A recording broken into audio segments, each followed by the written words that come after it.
Good evening and welcome to our post-game men's volleyball press conference. We will start the press conference with an opening statement from head coach Alan Knipe. Then we'll open it up to questions for coach, along with players Simon Torwey and Darius McGraven. Yeah, wow, great match. We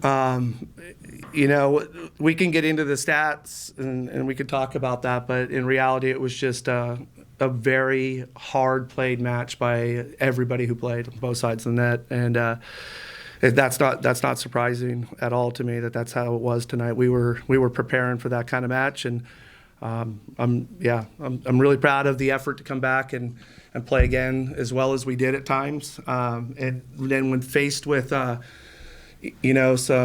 some things that we didn't like about a set or two, or maybe lose a close set, to come back and have really nice composure throughout the match, because these guys have been jumping and playing hard, for a long time last night and even longer tonight. And the challenge was to make sure we were great with our legs, and then keep our mouth moving, keep talking with our teammates, stay connected.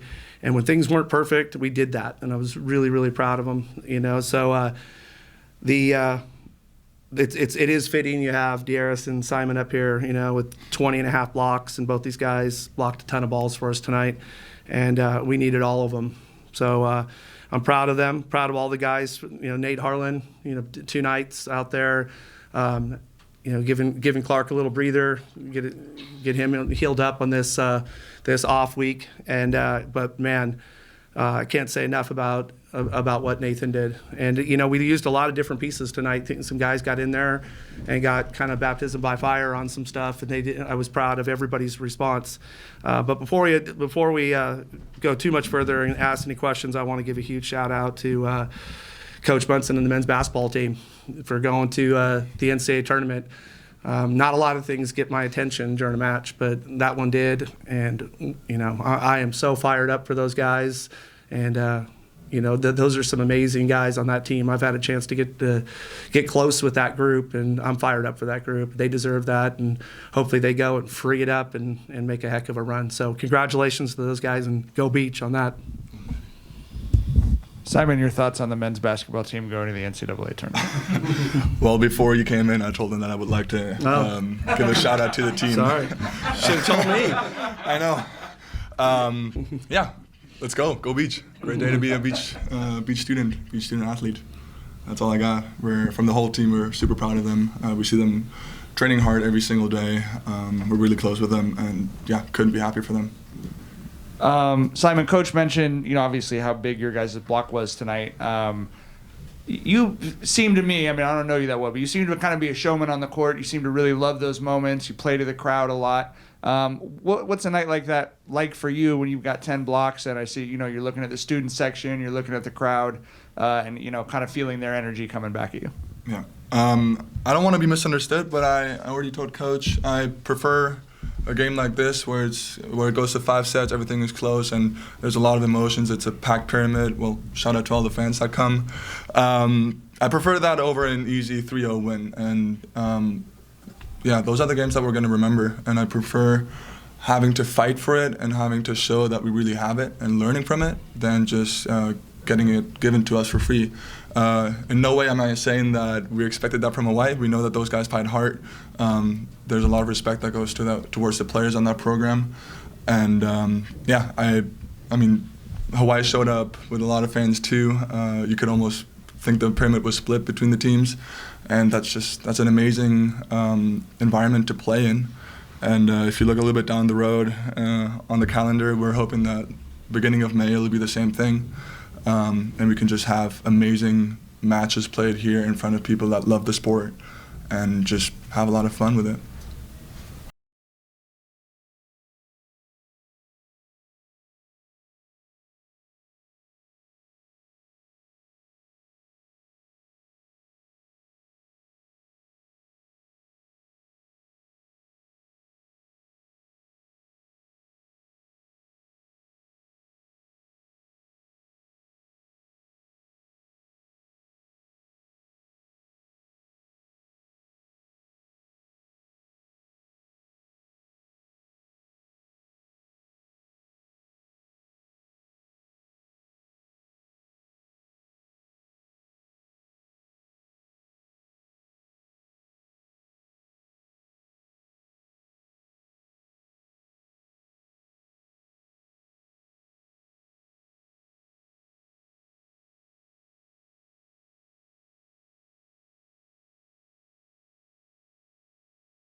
yeah, again, we had to give our very best in that fifth set to finish it, to win it ourselves.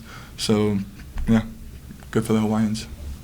Coaching some of the players, how did you feel about both of these games? They felt like two different games, but they felt like very vital because, again, it's number one versus number two, and this could be foreshadowing for the future whenever, if you guys play against each other again. How do you kind of feel about both games, I guess? Yeah, I think they had that Big West feel to it, meaning one night doesn't feel much like the next night, other than as far as like tactical. But, I think that anyone who's followed the Big West, or maybe even just men's volleyball for the last 10 plus years, this is what happens when these two teams play. The players have changed over the years, but the pride in the programs, long-standing pride in the programs, not just recent history. The way they play the game, the passion they bring to the game, the way their fans support them.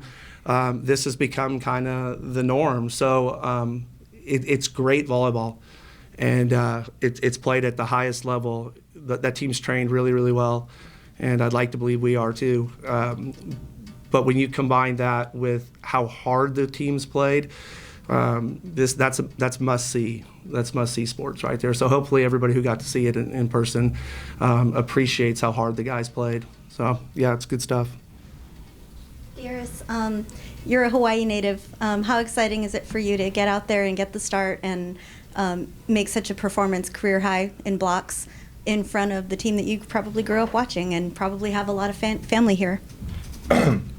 Yeah, it was a lot of fun. And with the Hawaii fans, they always would travel to anywhere that UH is playing. So it's good to see like almost home being here in the Pyramid.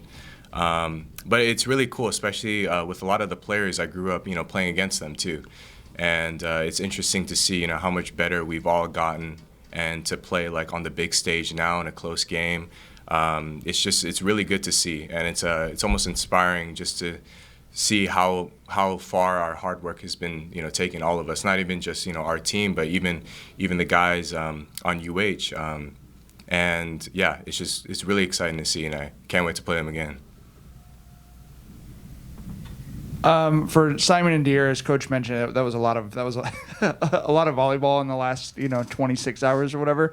How much physically do you feel it when you get into a fourth and a fifth set on a Saturday? And what are you doing mentally to try and kind of overcome that dead legs or whatever it is that you're feeling? I think for me, this is definitely like kind of the first time I've been able to feel it, playing back-to-back games. But the thought that was going through my mind was I just didn't want to regret leaving anything else on the court. I wanted to go as hard as I can, even if my legs were out of it by the end of it. So I just try to keep pushing as hard as I can, and until I couldn't jump anymore. Just depending on my teammates, to have my back. If I couldn't get to that extra step, or if my fatigue was slowing me down. But yeah, just mentally always just keep fighting. Especially once I started getting tired, started feeling it. And I'm sure a lot of guys are the same way too. And big props to the players in positions where they don't get subbed out like the middles do. So yeah, super proud of them as well. I mean, I would just add, like, both teams have to deal with that. And it's never easy to keep fighting. The way your body feels will change over time, over the sets. And yeah, you just got to keep grinding mentally. But yeah, he said it really well. Honestly, I don't have a lot to add. And then, Coach, when you got two of the top teams in the country going back and forth like this, what do you take from matches like this that you can kind of bottle up for the rest of the season? No matter who you're playing, whenever adversity hits, whenever across a season like this.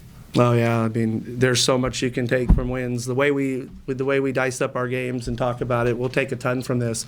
There's a lot to be happy with, and you gotta be able to celebrate the small moments of a season too. So it's not that we just have to quickly turn this off and start watching video and break it down, but we would like we'll start on Monday of finding some things that we could have been a little bit better at, and because that's getting tested at the highest limits of men's volleyball right there, and that when two teams are playing that hard and things matter this much, it exposes your team to some adversity, some stresses, some reasons why you do what you do in the training gym, some things why things are important that we work on.